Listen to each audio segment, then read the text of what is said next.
This video is about subjects and verbs. Being able to identify the subject and verb in a sentence is critical to being able to figure out if the sentence is grammatically correct.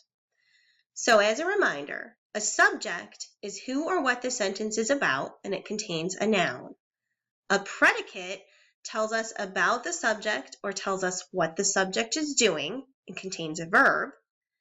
And the verb is part of the predicate that is either an action word like run, jump, or sing, or a state of being like is or are or like.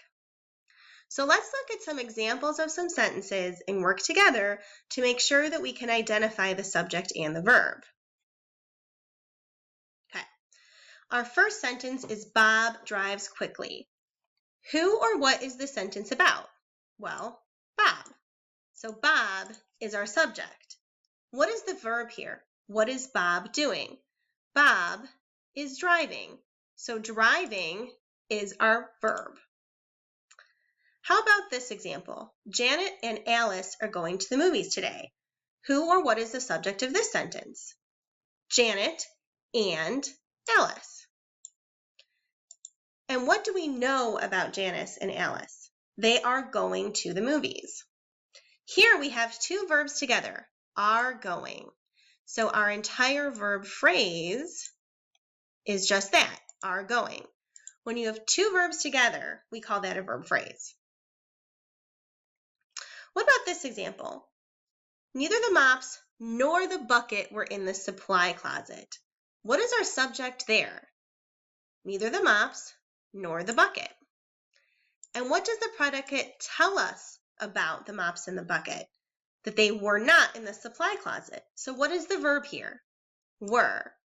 Were is an example of a verb that is not an action, but a state of being.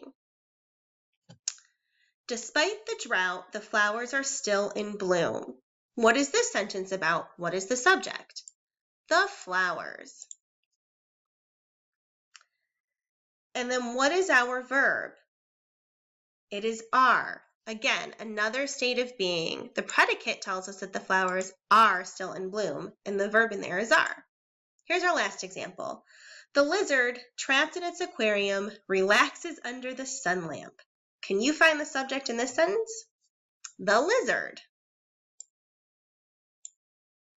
Now this sentence is a little tricky because it looks like we have two verbs.